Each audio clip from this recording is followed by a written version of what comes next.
ایک مخصوص ٹائم کے بعد میری پلکیں جھپکیں گی، میں جھپکنا چاہوں یا نہ چاہوں، پلکیں جھپکتی ہیں اور میرے آنکھ کے اوپر جو چیزیں آتی ہیں ان کی صفائی ہو جاتی ہے، تو مجھے بڑا کلیئر دکھائی دیتا ہے۔ اس طرح اور جسم کے دوسرے حصے ہیں، تو جب میں ان پہ غور کرتا ہوں تو مجھے یہ محسوس ہوتا ہے کہ میرا رب سب سے اچھی تخلیق کرنے والا ہے، کہ میرے رب نے مجھے تخلیق کیا، تو مجھے اس کی عظمت کا میں قائل ہو جاتا ہوں اور رب کو عظیم ترین مانتا ہوں میں، تو یوں میں اپنے رب کے قریب چلا جاتا ہوں۔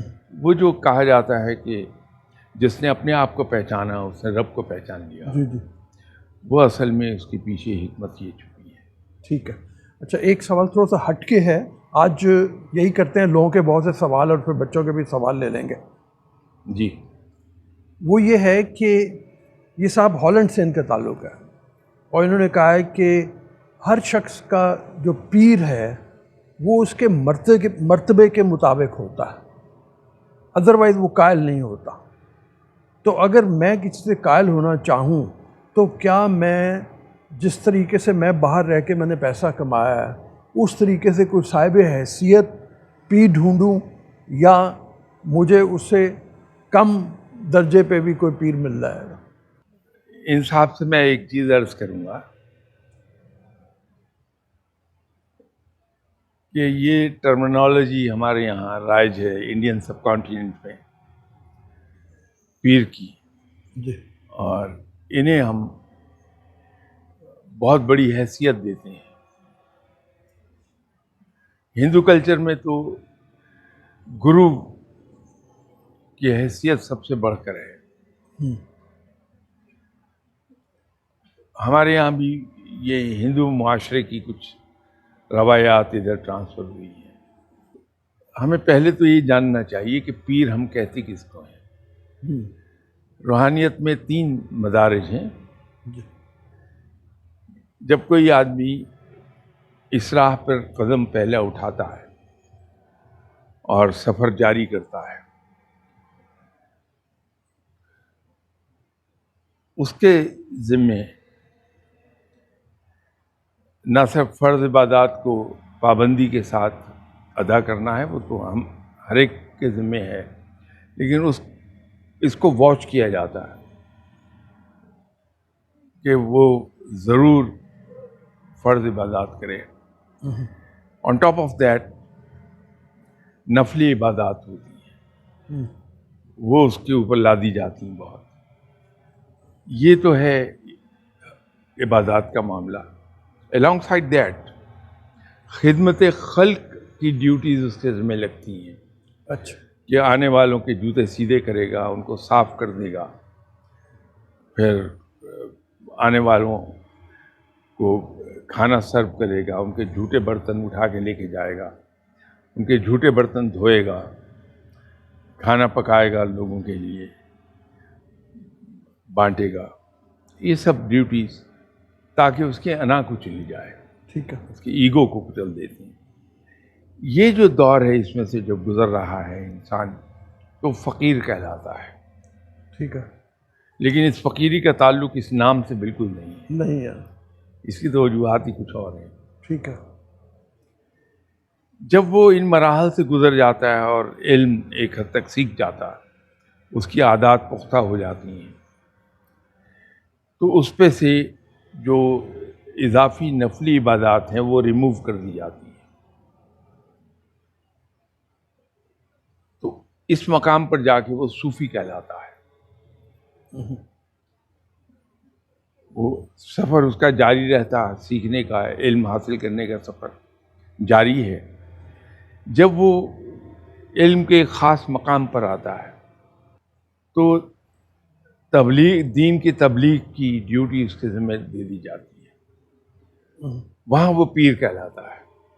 ٹھیک ہے، تو پیر کے معنی ہیں صاحب عقل و دانش، علم و دانش۔ اس میں دولت کا کہیں کوئی دخل نہیں ہے. ٹھیک ہے. تو یہ دیکھنا کہ رب تعالیٰ نے مجھ پہ کرم کیا ہوا ہے، فائنینشلی میں اسٹرانگ ہوں، تو میں کوئی ایسا شخص پیر پکڑوں جو فائنینشلی زیادہ اسٹرانگ ہو، وہ درست سوچ نہیں ہے.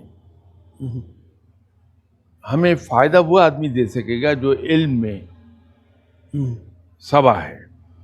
ٹھیک ہے. کیونکہ اصل بات یہ ہے کہ علم سیکھا جائے. ایک صاحب تھے جو ایسے ہی کسی صاحب علم و دانش کی محفل میں بیٹھتے تھے اور ان کے ساتھ منسلک تھے، تو 30-35 سال ان کی محفل میں بیٹھ کے وہ علم سیکھتے رہے. ایک مقام آیا کہ ان صاحب نے یہ دیکھا کہ یہ جو شاگرد ہے میرا، یہ علم میں کافی آگے آ گیا. تو انہوں نے کہا کہ اب وقت آ گیا ہے کہ یہ شہر سے کچھ فاصلے پر ایک جنگل ہے، اس جنگل کے عین درمیان میں جا کے بیٹھ جاؤ تاکہ دنیاوی ڈسٹریکشنز تمہیں ڈسٹریکٹ نہ کر پائیں. تو یاد رکھو کہ جب یہ جو پیریڈ ہے یہ تمہارا مکمل ہوگا تو تم جنگل سے باہر آ رہے ہوگے تو ایک کوئی صاحب ملیں گے انسان کی صورت میں، وہ فرشتہ ہوگا.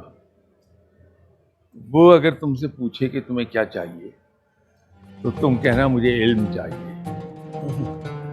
وہ لاکھ تمہیں بہکائے لیکن اپنی بات پہ ڈٹے رہنا کہ مجھے علم ہی چاہیے. جی السلام علیکم. میرا سوال یہ ہے، جیسا کہ آج کل سیلاب کی آزمائش ہے، تو ایسے میں کوئی عام انسان آزمائش میں کیسے دعا کر سکتا ہے؟ دیکھیے، ایک چیز بالکل طے ہے بغیر کسی شک و شبہ کے کہ مشکل کشا صرف رب ہے، مددگار صرف رب ہے. رب ہی ہے جو ہمیں کسی مشکل سے نکال سکتا ہے. ہمیں یہ بھی یقین ہے کہ ہمارا رب بڑا مہربان ہے اور وہ ہمارا بھلا ہی چاہتا ہے. اگر ہم پر کوئی مشکل وقت آ گیا ہے تو اس کو ہم دو طریقے سے دیکھ سکتے ہیں.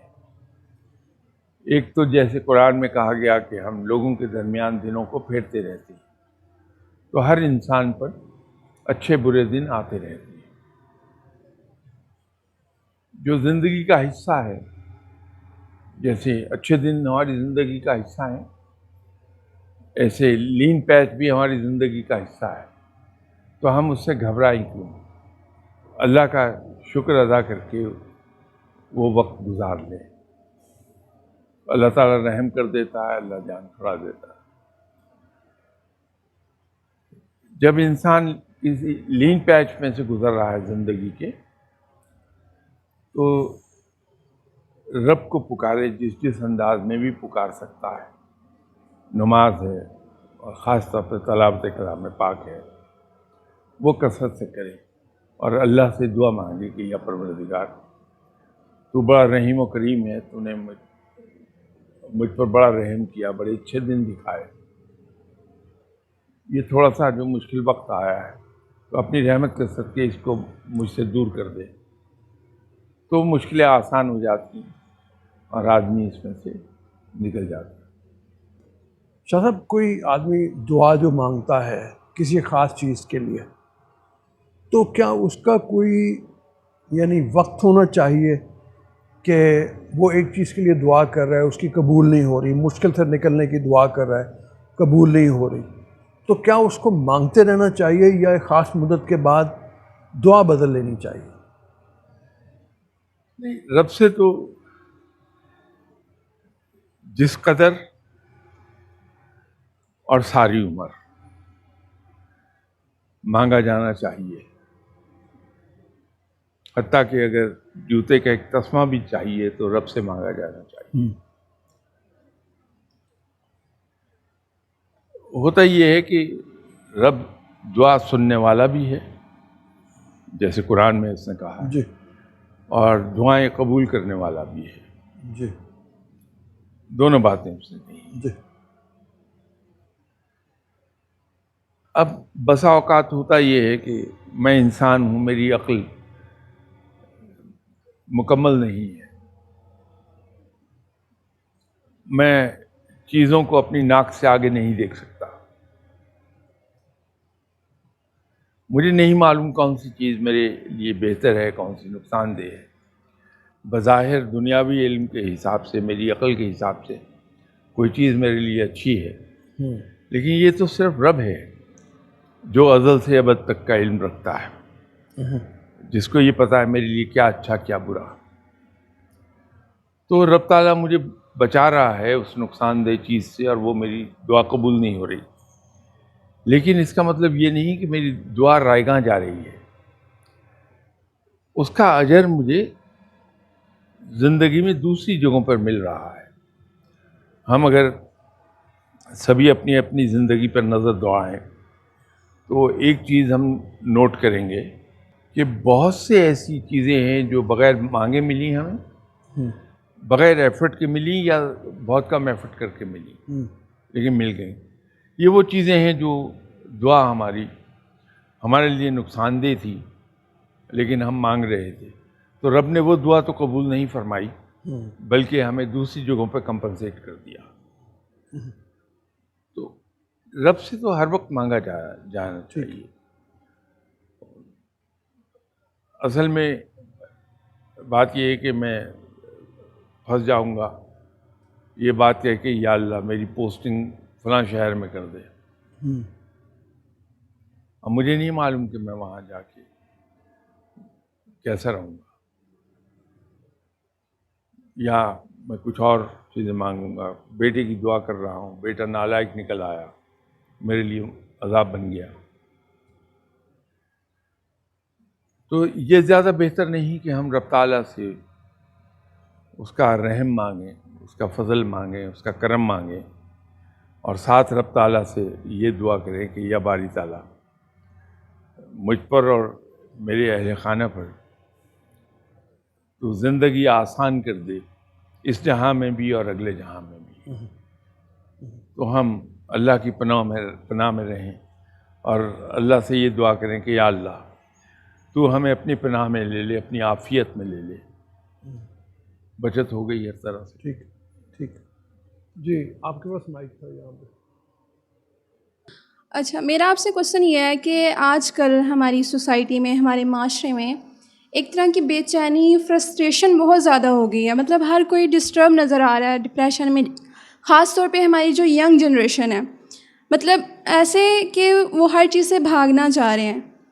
آپ دیکھیں کہ ریسنٹ جو سوسائڈ پرسنٹیج ہے وہ بہت زیادہ ہو گئی ہے، صحیح ہے نا. اور جو ینگ جنریشن ہے، جو ینگ نوجوان ہیں، وہ ڈرائیو میں زیادہ ملوث ہو رہے ہیں. آپ کا کیا خیال ہے کہ جو ہماری خواہشات ہیں نامکمل ہونے والی ہے، ہمارے اندر کی ہوس ہے جو پوری نہیں ہو رہی، وہ ہمیں اس بے چینی کا شکار کر رہی ہے، اس فرسٹریشن کو پیدا کر رہی ہے؟ یہ ایک قدرتی امر ہے کہ انسان کی اگر خواہشات بڑھ جائیں اور جب وہ پوری نہیں ہوں گی تو یہ فرسٹریشن کا شکار ہوگا، اور اس فرسٹریشن کے نتیجے میں مایوسی آئے گی، اور مایوسی انسان کو ناپسندیدہ راہوں پر لے جاتی ہے. جب تک ہم اپنی خواہشات کو کنٹرول میں رکھتے ہیں، اس پہ ایک بیلنس قائم رہتا ہے، تو ہمیں فرسٹریشن نہیں ہوتی. ایک دوسرا اور بڑا سبب ہے آج کل، وہ یہ ہے کہ ہم ناکامی سے خوف زدہ ہیں. ہم ناکامی کو قبول نہیں کر سکتے. یہ خوف ہمیں بے چین رکھتا ہے کہ میں ناکام نہ ہو جاؤں. اگر ہم نے یہ سیکھ لیا کہ ناکامی اصل میں کامیابی کا زینہ ہے، یا کامیابی کا راستہ ناکامی سے ہو کے گزرتا ہے، تو یہ خوف ہمارے دل سے نکل جائے گا، اور کامیابی کی پرسنٹیج بھی بڑھ جائے گی، کیونکہ یہ خوف ہمیں اکثر اوقات ناکام ہی رکھتا ہے. تو جب یہ خوف ہمارے ذہن سے نکل جاتا ہے کہ ناکامی تو کوئی اتنی بڑی بات نہیں ہے، ساری دنیا جتنے کامیاب لوگ ہیں ناکامی سے ہی کامیاب ہوئے ہیں، تو میں کیوں گھبرا رہا ہوں ناکامی سے؟ جب یہ خوف ختم کر لوں گا میں، تو پھر زیادہ تر کامیابی ہی ہوگی، کیونکہ میں زیادہ دلیری کے ساتھ قدم اٹھا رہا ہوں۔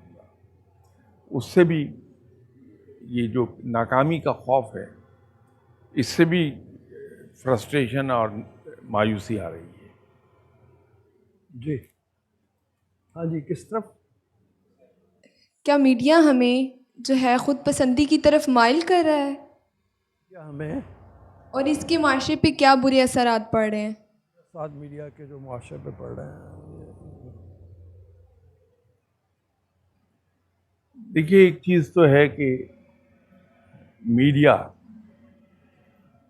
بڑا پازیٹیو رول پلے کرتا ہے ہماری زندگی میں، بشرطے کہ یہ ایجوکیٹو ہو جائے۔ ایک زمانہ تھا کہ ہمارے جتنے بھی ٹی وی پروگرامز ہوتے تھے بڑے پروڈکٹیو تھے، بہت ہی پازیٹیو ویو لیے ہوئے تھے، تو اس کا اپنا ایک رول ہے کہ انسان کو زندگی میں نئی راہیں لیکن پازیٹیو دکھاتا ہے۔ تو ہونا یہ چاہیے کہ میڈیا پر اگر ہم کچھ وقت مختص کر سکیں جس میں ہم ایجوکیٹو پروگرامز وہ دے سکیں، تو بہت پازیٹیو رول ہوگا میڈیا کا۔ میڈیا میں بہت طاقت ہے، یہ اوپینین فارم کرتی ہیں، اور میڈیا قوم کو جدھر لے جانا چاہے گی۔ جو دیکھنے والے ہیں ان پر بھی عائد ہوتی ہے کہ وہ چاہیں تو اب جیسے وہ ہوتا ہے کہ وہ ریٹنگ کی بنیاد کے اوپر طے ہوتا ہے کہ میڈیا کس طرف کو جائے گا، تو ان کی بھی ذمہ داری کچھ ہے کہ وہ ایسی چیز کو ریجیکٹ کر دیں، ایسی چیز جو مایوسی پھیلائے یا ایسی چیز جو منفی تاثرات قائم کرے اس کو ریجیکٹ کر دیں۔ ہمارے یہاں رواج نہیں ہے فیڈ بیک کا، اور نہ ہی ہم اس فیڈ بیک کو ایویلیویٹ کرتے ہیں بیٹھ کے، اس کا انالیسز نہیں کرتے۔ اور سب سے بڑی انالیسز یہ ہونی چاہیے کہ اگر کوئی نیگیٹو فیڈ بیک آ رہا ہے، پازیٹیو نہیں ہے، تو وہ ناپسندیدگی کن وجوہات کی بنا پر ہے، اس کی ان ڈیپتھ اسٹڈی ہونی چاہیے۔ جب ہم ان ڈیپتھ اسٹڈی اس کی کریں گے کہ یہ ڈس لائک کے جو کامنٹ آئے ہیں ان کی بیسک وجوہات کیا ہیں، تو امپروو کر جائیں گے ہم۔ تو ہمارے یہاں جو ویورز ہیں وہ بھی فیڈ بیک پراپر نہیں دیتے نہیں ہیں۔ جی کس کے پاس ہے؟ کیا خود پسندی عاجزی کی نفی کرتی ہے، اور فقیری اس کے بارے میں کیا کہتی ہے؟ یہ جو نرگسیت ہے یہ عاجزی کی دشمن ہے۔ عاجزی انسان میں اسی وقت پیدا ہوتی ہے جب وہ جینوئنلی اپنے آپ کو دوسروں سے کم سمجھتا ہے، ان میں سب سے نکما میں ہی ہوں۔ یہ دو چیزیں ہمیں دلا دے گا یہ رویہ، ایک تو عاجزی آئے گی جو رب کو بھی بہت پسند ہے، اس کی مخلوق کو بھی پسند ہے، اور دوسرا یہ سیکھنے کے لیے ہمیں مہمیز فراہم کرے گا کہ ہمارے اندر سیکھ کے دوسروں کے برابر جانے کا ایک جذبہ پیدا ہوتا ہے۔ کیونکہ اگر میرے ہاتھ میں ایک گلاس ہے، وہ بھرا ہوا ہے پانی سے، آپ کے ہاتھ میں ایک پیوریفائڈ پانی کی بوتل ہے، میں اپنے گلاس میں آپ سے وہ بہتر پانی لے نہیں سکتا جب تک کہ میرا گلاس خالی نہ ہو۔ مجھے وہ پہلے گلاس خالی کرنا ہوگا، اس کے بعد آپ سے پانی میں لوں گا۔ تو جب میں